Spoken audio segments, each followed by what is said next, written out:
IC mana? Kita buat lagi. IC tak buat lagi. Berapa lama dah hilang? Ha? IC. Dah tak hilang, tak buat lagi. Umur dah berapa? 13.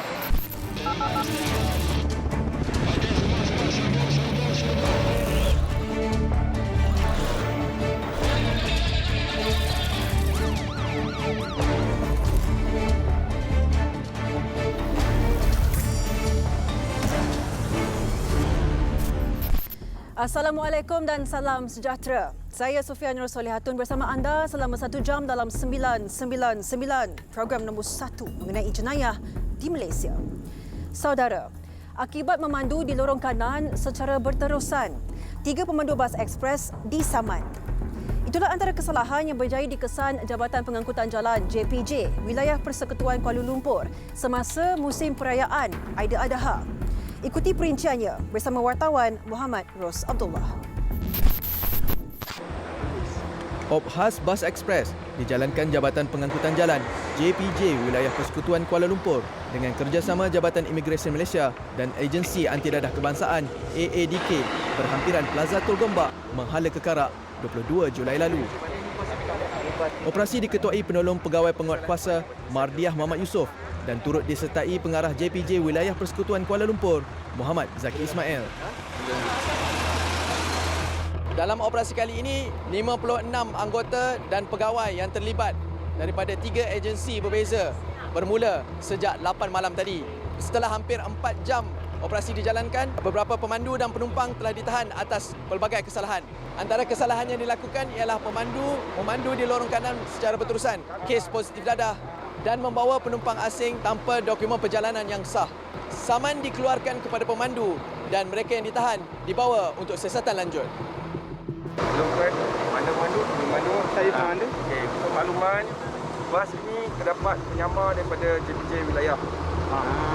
Okey, so ada terdapat kesalahan. Untuk kali ini JPJ melakukan penyamaran. Kita ada 6 anggota yang terlibat dan jumlah bas dinaiki 3 dan kenderaan yang ditindakkan juga 3. Pada pemantauan kami, pemandu dibawa di lorong kanan selesai. Bukan satu kali tapi 3-4 kali. Daripada TBS, macam perjalanan tu lorong kanan saja. Dia masuk tengah, lorong kanan lagi. Betul? Pada lorong kanan. Hasil daripada penyamaran ini, 3 buah bas ekspres telah kita berjaya mengesan kesalahan yang telah dilakukan, iaitu memandu di lorong kanan secara berterusan. Dan saman pun telah dikeluarkan kepada pemandu-pemandu bas berkenaan. Pemandu mana pemandu? Memang tak update bulog sebelum bergerak. Belum, hari tak lagi. Hari ini memang tak update Saya langsung. cuma untuk pemandu tu saya cantik lah. Tapi lama tak fit ni lah, 2019. Sebab kita 2020 ada tadi bergerak tak? 2019 sudah So, tak pukul 5. Ini adalah sempena sambutan Hari Raya Aidiladha yang akan datang. Jadi kita menitik beratkan keselamatan. Hari ini kita dapat 16 saman.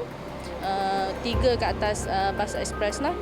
2 saman itu adalah berkenaan dengan memandu di lorong kanan berterusan dan 1 saman tidak sengalara berkulok. Okay, untuk 2 saman itu ke atas pemandu lah, iaitu melibatkan sikap pemandu.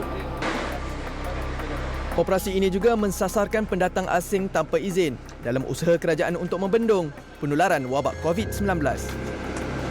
Nak bawa? Jalan-jalan. Ha?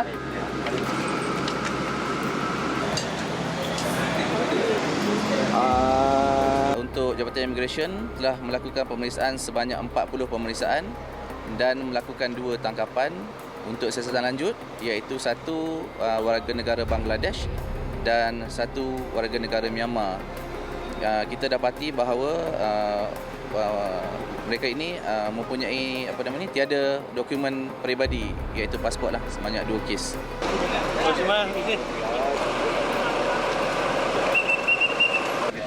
Mana pasport kau? Ada kopi ada. Ha? Kopi. Turun. Ni seorang lagi ni siapa ni? Pasport dia ni. IC betul mana? IC betul mana? Tak buat lagi. Dia suruh perdana. Ha? Tak buat lagi. Surat peranak. Tak ada kan? Orang Malaysia mesti ada IC dia. Kat bawah. Dalam beg. Turun. Ni pasport. Tindakan pemuda ini memberikan pelbagai alasan apabila pihak berkuasa meminta dokumen pengenalan dirinya menimbulkan kecurigaan. IC mana? Kita buat lagi. IC tak buat lagi. Berapa lama dah hilang? Ha? IC. Tak hilang. Tak buat lagi. Umur dah berapa? 13. Tu. Umur 15. Umur 15 tak buat IC lagi? Ya, alhamdulillah tadi AADK pula telah melakukan 9 pemeriksaan ujian saringan air kencing dan didapati bahawa ada 2 penumpang yang didapati positif dadah jenis metafetamin dan akan dibawa untuk tindakan lanjutlah untuk pihak AADK. Operasi tamat jam 12 malam. Muhammad Rus Abdullah, 999. Masih lagi laporan mengenai agensi penguasaan yang sama tetapi di Pulau Pinang. Mereka keluar awal pagi untuk mengelakkan daripada dikesan serta menggunakan tontor untuk memantau pergerakan pihak berkuasa. Itulah taktik yang digunakan syarikat pengangkutan untuk membawa lebih muatan. Namun, taktik itu berjaya dipatahkan menerusi ops lebih muatan yang dijalankan JPJ Pulau Pinang.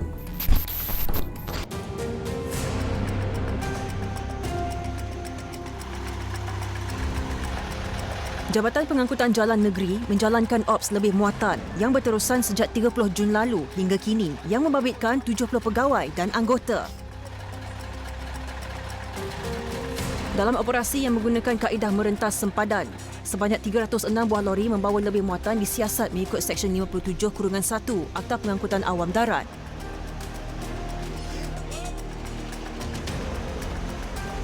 Cross border ni maksudnya anggota di SPK kita tugaskan tempat lain, anggota di pejabat di bahagian lain kita letak kat sini. Bagi memastikan keberkesanan operasi itu, kita telah memeriksa sebanyak 1,210 buah kenderaan. Kita telah mengambil tindakan sebanyak 946 buah kenderaan. Jumlah notis yang kita keluarkan dalam tempoh operasi ini adalah sebanyak 2,531 notis. JPJ Pulau Pinang turut mengesan taktik yang digunakan beberapa kenderaan seperti lori tanah atau timper dumper yang membawa lebih muatan bagi mengaburi pihak berkuasa.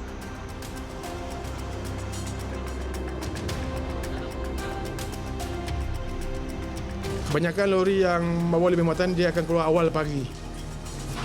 Awal pagi kadang-kadang seawal jam 5 pagi tu dia dah keluar dah. Dah ada first trip dah. Itu sebab kita keluar seawal pagi. Contoh memang dia tunggu di pejabat.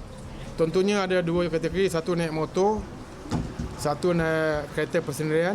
Dia nampak JPJ dia akan info. Okey, ni JPJ sudah mari. So nanti kita akan lori ni tak akan bergerak lah. Tindakan pemandu lori membawa muatan berlebihan itu bukan sahaja melanggar undang-undang, malah boleh menyebabkan kemalangan, kesesakan lalu lintas, malah kehilangan nyawa.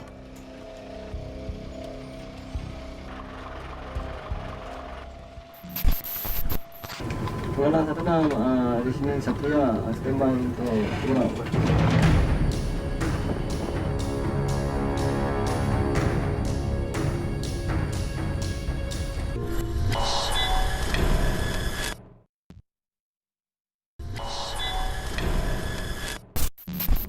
Kedegilan nelayan asing menceroboh perairan negara terus menjadi-jadi. Sehubungan itu, rondaan dan pemantauan terus dipertingkatkan untuk mencegah sebarang aktiviti yang menyalahi Undang-Undang Maritim. Wartawan Halim Din menyertai tinjauan bersama Agensi Penguasaan Maritim Malaysia APMM yang dijalankan di Laut Cina Selatan di sekitar perairan Terengganu.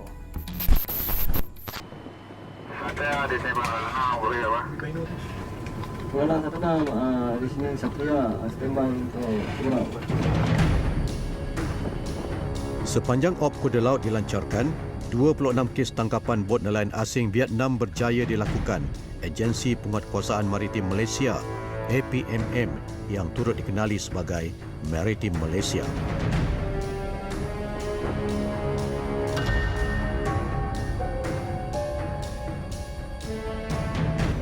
Dalam tempoh 26 hari bermula 24 Jun lalu, Tangkapan bot nelayan asing meliputi 21 kes tangkapan di perairan Timur Terengganu, 3 kes di perairan Sabah dan 2 kes di perairan Sarawak. 999 menyertai Maritim Malaysia melakukan tinjauan udara menaiki pesawat Bombardier. Tinjauan diketuai Ketua Pengarah APMM Laksmana Maritim Datuk Muhammad Zubil Matsum. Berlepas dari Pangkalan Udara Subang, penerbangan ini merentasi perairan Laut Cina Selatan menuju ke Kuala Terengganu. Dapat disaksikan dari udara beberapa pusat tahanan vessel yang dipenuhi bot-bot nelayan asing yang sedang dalam proses siasatan hasil operasi berterusan agensi ini. Antaranya di Pusat Tahanan Vessel Zon Maritim Kemaman. Pegawai Sistem Udara Lieutenant Komander Maritim Hernuddin Mahyudin menjelaskan tentang prosedur tinjauan udara menggunakan pesawat ini. Kalau dia tak on dia punya sistem pengenalan dia, kita dapat detect. Jadi kita dapat detect dia, kita akan pergi tengok. Selalunya yang jahat dia tak on lah. Jadi itu adalah konsep kita punya mengenal pasti dia adalah kawan atau musuh.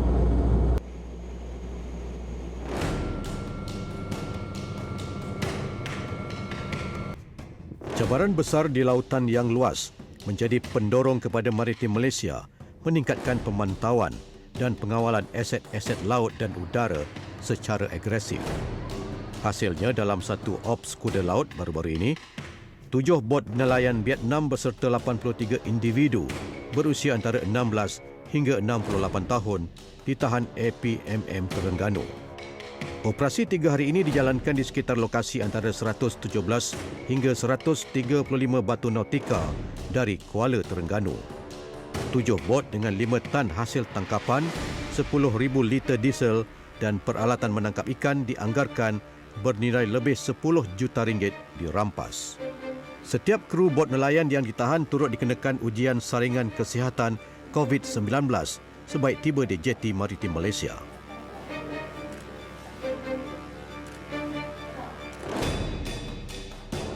"999 meninjau ke lokasi perairan operasi dijalankan di sekitar 100 batu nautika dari Kuala Terengganu menaiki pesawat AW139.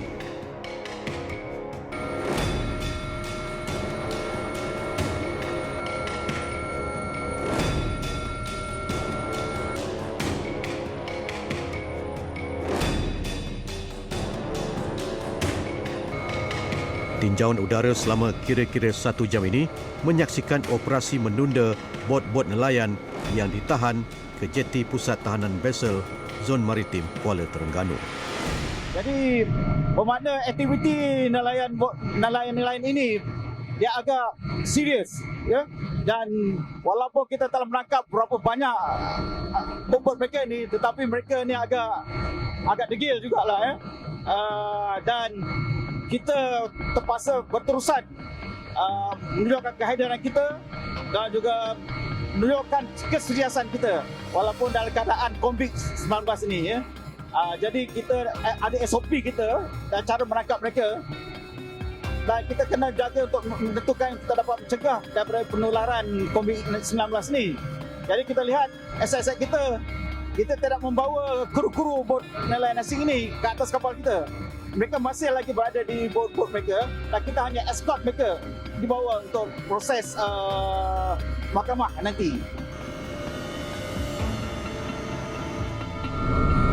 Tinjauan udara menggunakan pesawat AW139 ini menjangkau pergerakan sehingga 150 batu nautika dari daratan Kuala Terengganu. Dan dalam kedudukan inilah nelayan warga asing menceroboh perairan di sini untuk memberi tumpuan kepada menangkap ikan di kawasan ini, dan setelah ditahan mereka akan ditunda ke pantai yang juga dalam kedudukan yang jauh ini. Proses penundaan boleh memakan masa sehingga 10 hari tergantung kepada keadaan cuaca. Bagaimanapun, proses menunda bot yang memakan masa lama ini berikutan sekiranya berlaku beberapa kesulitan di dalam kapal, seperti berhadapan dengan tahanan yang ingkar perintah. Turut menyertai tinjauan udara ini, Timbalan Menteri 1 Kementerian Dalam Negeri, Datuk Seri Dr. Ismail Muhammad Said, dan Timbalan Menteri Sains, Teknologi dan Inovasi Yang Berhormat Ahmad Amzad Hashim yang menaiki pesawat Bombardier. Saya diarahkan oleh menteri untuk mengikut semua pegawai dan petugas maritim Malaysia untuk membuat pemantauan dari udara, dan kita lihat bagaimana operasi-operasi yang dijalankan oleh nelayan-nelayan negara asing yang masuk ke dalam perairan negara kita tanpa sah. 999 meninjau satu daripada bot nelayan yang ditahan di jeti Pusat Tahanan Vessel Kuala Terengganu. Inilah antara hasil laut yang ditemui di dalam bot nelayan ini.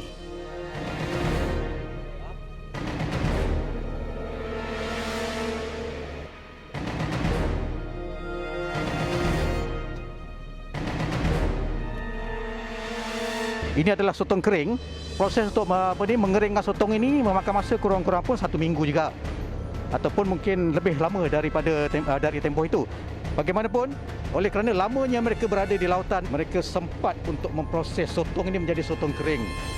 Bayangkanlah, nak keringkan sotong itu berapa lama, ya?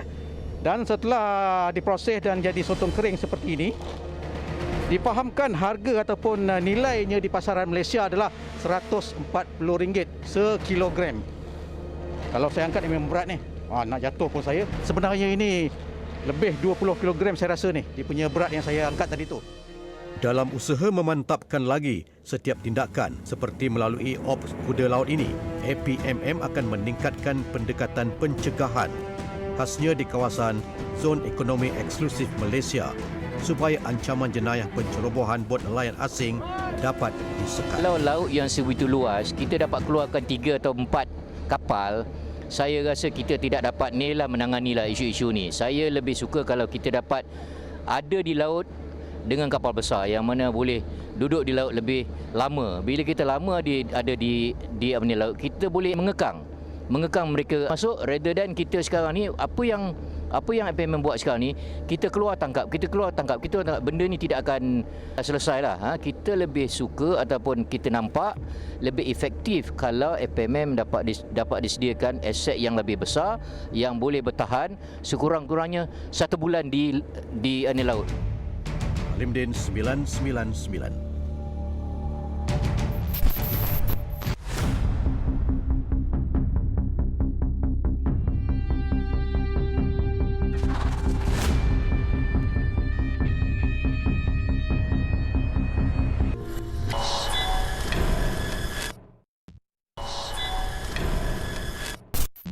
Tular di media sosial, rakaman kamera litar tertutup CCTV.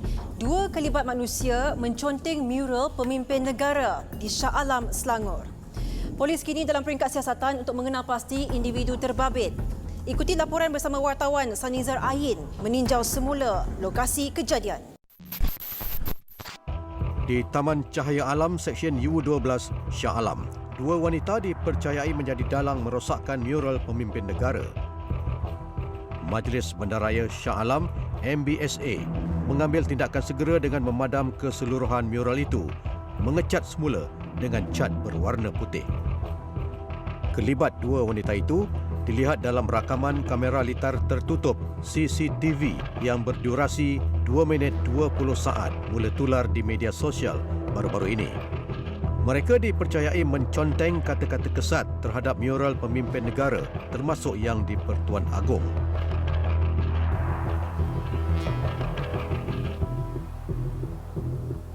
"999 ke Ibu Pejabat Polis Daerah Shah Alam bertemu Superintenden Ramsey Anak Embol untuk mendapatkan perkembangan terbaru kes ini.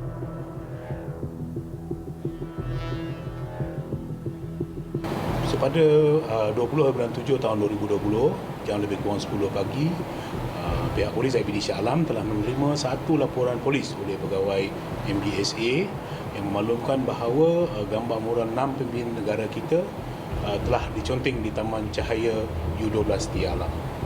So, berikutan laporan ini, pihak polis telah menjalankan siasatan. Menurut laporan, mural berkenaan adalah hasil karya 3 anak muda sebagai tanda penghargaan kepada barisan kepemimpinan negara dalam usaha menangani COVID-19.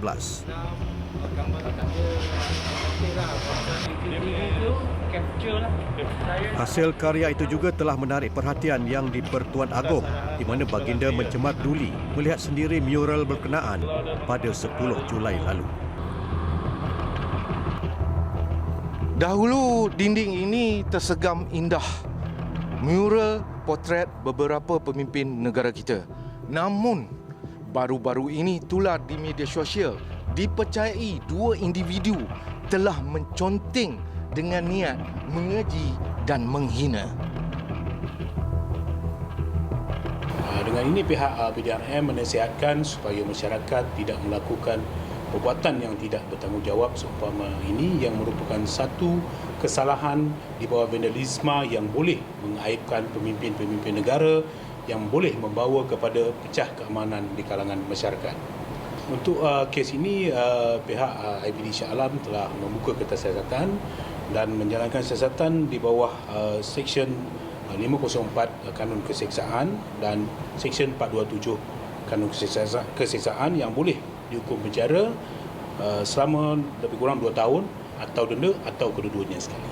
Sanizar Ain 999.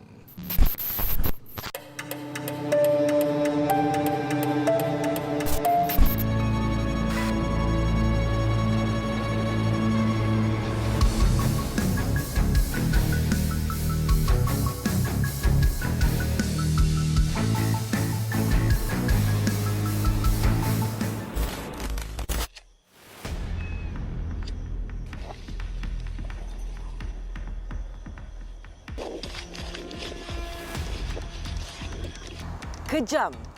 Itulah gambaran tindakan seorang individu yang tergamak membakar seekor anak kucing dalam sebuah insiden yang dipercayai berlaku di Pahang. Menerusi perkongsian video di laman Facebook rasmi Persatuan Haiwan Malaysia, ia memaparkan seekor anak kucing yang dibakar hidup-hidup dengan kejam dan dirakam sendiri oleh pelakunya. Video kezaliman haiwan itu menjadi tular di laman media sosial dengan lebih 20,000 tontonan.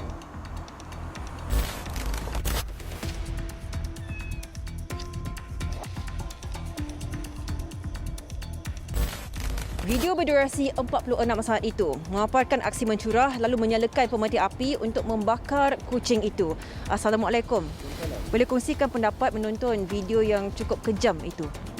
Saya amat sedih sekali dah dan amat terkilan dengan perbuatan macam tu. Sebab dulu ni pun saya pernah bela kucing. Memang ramai. Cuma sekarang saya tak pernah bela je sebab saya duduk di apartmen kan. Jadi perbuatan macam tu memang saya rasa macam nak menangis lah tengok. Memang tak patut bagi saya lah. Memang perkara tu memang amat zalim sekali. Jadi saya menyerulah kepada semua orang di luar sana.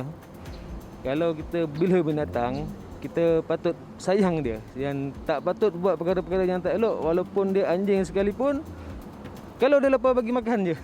Kan? Kalau kita tak nak bela dia, kita just bagi makan tepi jalan ke, tak payah kita nak buat macam tu sekali.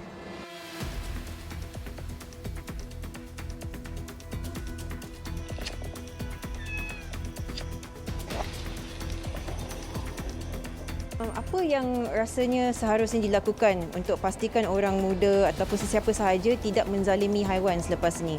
Bapa patut ajar kanak-kanak untuk sayangi haiwan. Walaupun nampak tu haiwan janganlah pakar, janganlah aniaya tu. Dia pun itu haiwan tak ada gigit, tak ada cederakan sesiapa.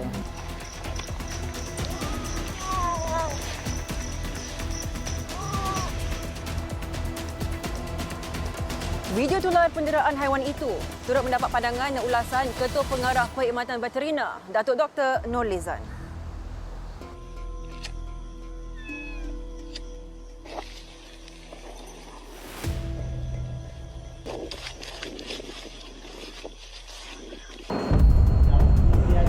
Kalaupun ada penurunan kes, tapi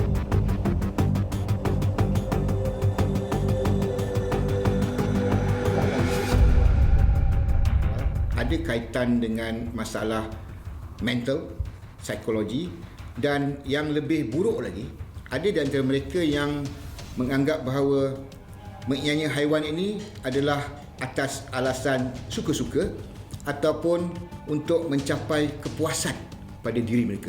Ini memang satu indikator yang agak merunsingkan kita sekiranya perkara ini develop di kalangan komuniti kita akan menyebabkan satu masalah society yang boleh merencat kepada aktiviti ataupun program-program kemasyarakatan secara keseluruhan. Subsection 29.1 Akta Kebajikan Haiwan 2015, kita boleh mengenakan denda di bawah akta ini tidak kurang daripada RM20,000 dan tidak lebih daripada RM100,000 atau dipenjarakan selama tempoh tidak lebih daripada 3 tahun atau kedua-duanya sekali. Siasatan masih dijalankan dan pihak berkuasa menyeru individu yang mempunyai sebarang maklumat berkenaan insiden tidak berperi kemanusiaan ini untuk tampil membantu siasatan. Kita telah melakukan pemeriksaan berkali-kali dan kita dapati kesalahan yang sama masih berlaku dan kesalahan meja yang berlaku pada hari ini.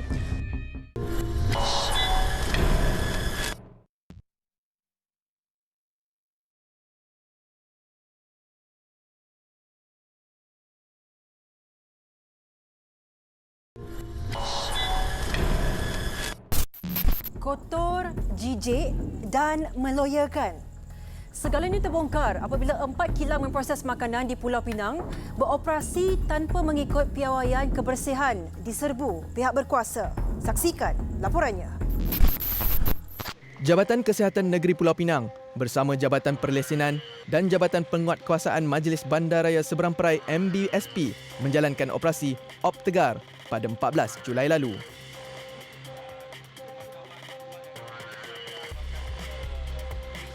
Bermula jam 10 pagi, serbuan dilakukan ke atas 4 kilang memproses makanan yang beroperasi tanpa mengikut piawaian kebersihan ditetapkan di sekitar Mengkuan Titi, Sungai Lembu dan Tanah Liat, Pulau Pinang.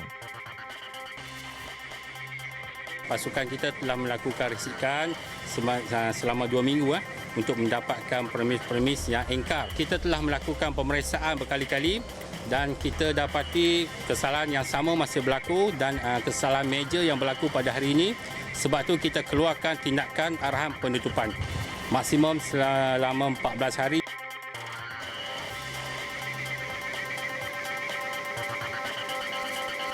Antara kesalahan yang dikesan ialah persekitaran premis, keadaan struktur bangunan kotor selain cara pengendalian makanan yang jijik serta meloyakan. Kita dapati makanan-makanan tersebut terdapat logo halal dan satu kilang yang kita dapati terdapat sijil halal dan kita tak pasti sama ada sijil tersebut original ataupun palsu sebab berdasarkan pemeriksaan premis yang bahagian keselamatan dan kualiti makanan lakukan tidak mengikut standard dan tidak sewajarnya mendapat sijil halal. Dalam operasi ini, JKN Pulau Pinang dan MBSP masing-masing mengeluarkan 9 kompaun pelbagai kesalahan, membabitkan nilai RM9,000 dan premis perlu dibersihkan sebelum dibenarkan beroperasi semula. Seorang pelajar institusi pengajian tinggi dan seorang penganggur ditahan di lapangan terbang antarabangsa Kuala Lumpur KLIA kerana cuba menyeludup dadah ke dalam negara. Perinciannya dalam rangkuman kejadian jenayah Seminggu 999.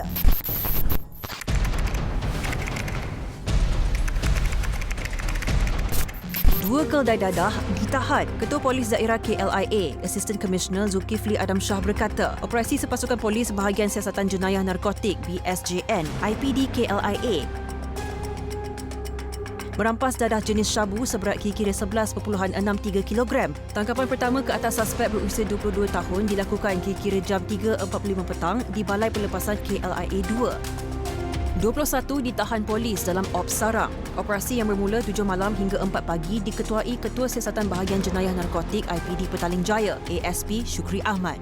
Serbuan dilakukan di sebuah hotel bajet yang dipercayai menjadi port kegiatan tokan berjual beli bahan terlarang berkenaan. Kesemua yang ditahan dibawa ke IPD Petaling Jaya untuk menjalani saringan dan dokumentasi. Di Kedah, 2 dalang penyeludupan parti ditahan ketika cuba memberi sogokan kepada pihak berkuasa. Kes disiasat bawah Akta Anti Pemerdagangan Manusia dan Anti Penyeludupan Migran 2007 kurungan Akta 670 beserta Akta Suruhanjaya Pencegahan Rasuah Malaysia 2009. Ops Kuda Laut, Agensi Penguatkuasaan Maritim Malaysia Kelantan. 2 bot bersama 13 nelayan termasuk tekong dipercayai warga asing ditahan.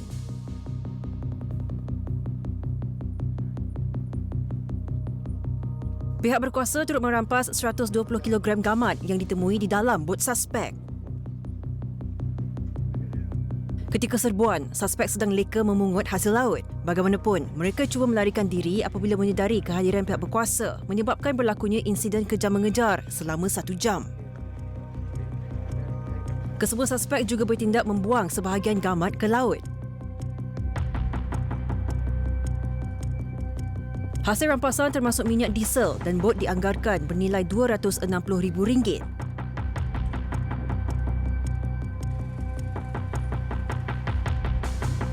Kes disiasat mengikut Seksyen 15/1/A Akta Perikanan 1985 dan Akta Imigresen 1999 Palang 63 kerana menangkap gamat secara haram.